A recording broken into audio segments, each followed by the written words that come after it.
Semuanya, perkenalkan saya Leokarle Halomoan Simanjuntak dan di samping kiri saya bernama Ciko Jericho Luman Tobing. dan kami berasal dari SMA Negeri 1 Bilahulu pada kelas 11 MIA 4. Pada kesempatan kali ini kami ingin mencoba menjelaskan rumus yang ada di dalam Excel dan beserta cara penggunaannya. Tanpa berlama-lama lagi, Langsung saja kita ke videonya. Oke, perkenalkan nama saya Ciko Jericho. Di sini saya akan menjelaskan yang namanya sum. Oke, pertama-tama ketik sama dengan, lalu ketik sum. Setelah mengetik sum, kita pencet buka kurung. Oke, blok tabelnya dari atas sampai ke bawah. Sesudah ke blok, pencet tutup kurung. Oke, langsung enter dan hasilnya akan dapat. Setelah sum, kita akan menjelaskan count. Sama seperti tadi, pencet sama dengan, lalu count,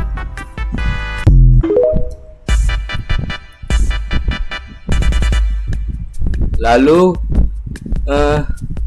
buka kurung, blok tabelnya. Sesudah di blok, pencet tutup kurung. Langsung kita pencet enter. Oke, kita lanjut ke max.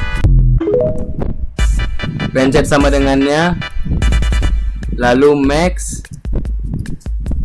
Setelah dipencet max, kita ketik buka kurung, lalu mengeblok tabel di atas sampai ke bawah.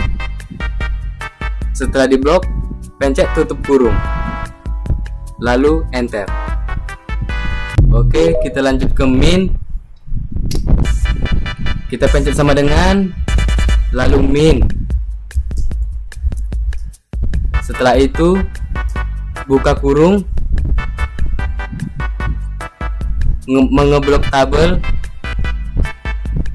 Setelah diblok, tutup kurung, lalu dipencet enter.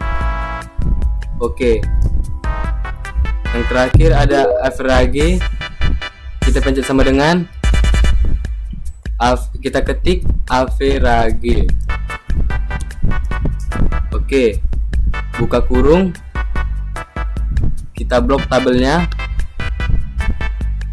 Setelah diblok, pencet tutup kurung, lalu enter. Oke, sekian dari saya Ciko Jericho. Terima kasih. Setelah ini akan dilanjut oleh rekan saya Leokarle. baik teman-teman, saya akan melanjutkan hasil penjelasan dari teman saya sebelumnya, Ciko Jericho. Saya kali ini akan mencoba menjelaskan rumus yang ada di Excel, yakni left, right, mid,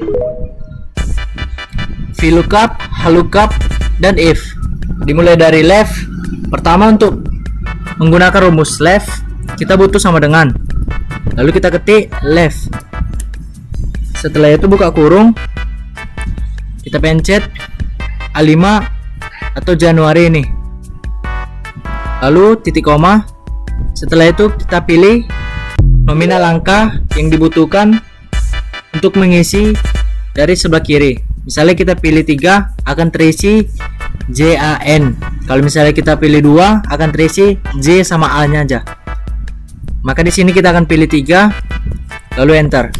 Setelah itu teman-teman sekalian tinggal menarik ini dari atas sampai ke bawah. Nah, setelah itu kita lanjutkan ke right. Right juga sama teman-teman.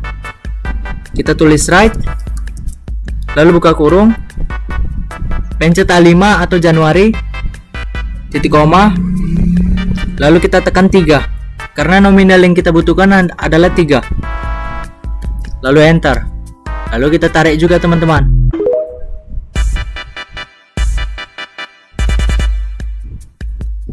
Nah, kalau mid ini mungkin ada sedikit perbedaan teman-teman. Kita ketik sama dengan, lalu mid buka kurung, lalu kita tekan Januari atau A5 titik koma, dan nah disinilah terletak perbedaannya teman-teman. Kalau di mid ini kita pilih dari mana kita memulai huruf ini.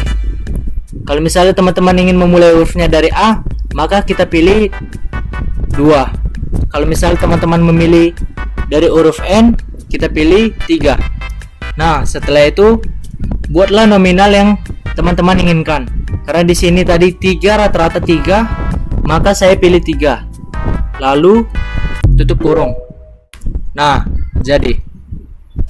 Lalu kita tarik teman-teman sama seperti tadi.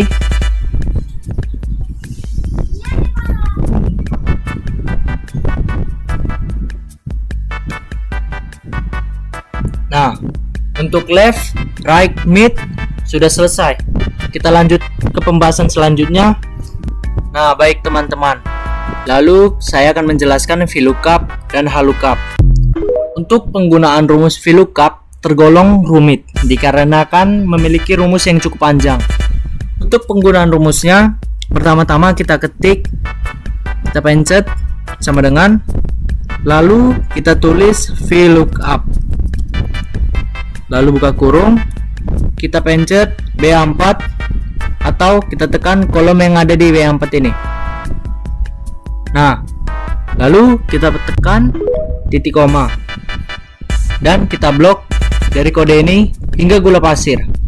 Setelah itu, di sela-sela huruf yang ada di sini, kita harus mengisinya dengan dolar.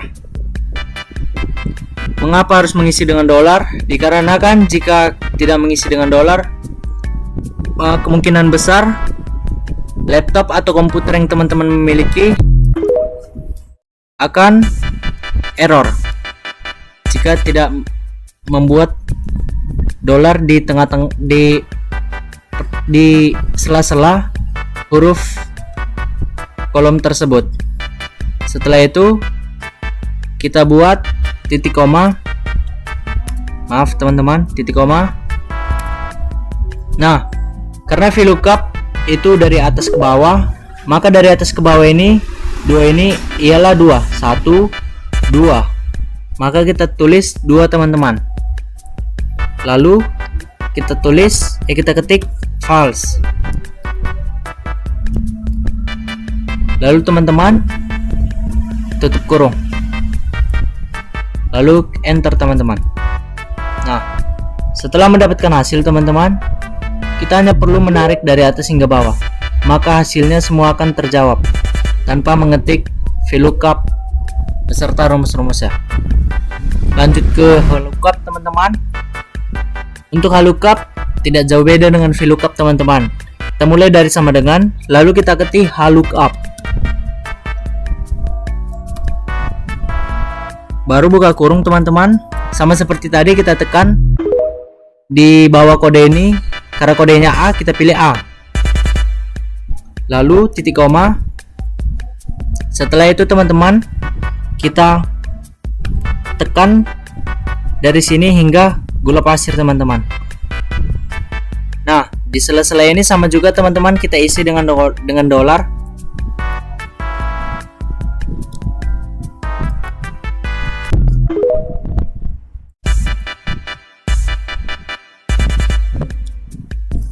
Lalu teman-teman, dikarenakan HLOOKUP ini memiliki garis yang seperti ini atau mendatar gitu teman-teman, karena nominalnya di sini 1 dan di bawah ini 2, maka kita tulis titik koma lalu 2. Setelah itu kita tekan lagi titik koma, lalu kita tulis false, lalu tutup kurung teman-teman. Setelah itu kita tekan enter dan hasilnya akan kita dapatkan. Lalu teman-teman tidak perlu membuat rumus yang sama seperti tadi, kita hanya perlu menariknya dari atas hingga bawah. Maka semua jawaban akan terjawab. Semuanya akan mendapatkan hasil. Nah, teman-teman, tinggal penggunaan rumus terakhir yakni if. Untuk penggunaan if terbilang atau tergolong ribet teman-teman, dikarenakan memiliki nominal kalimat yang cukup panjang teman-teman.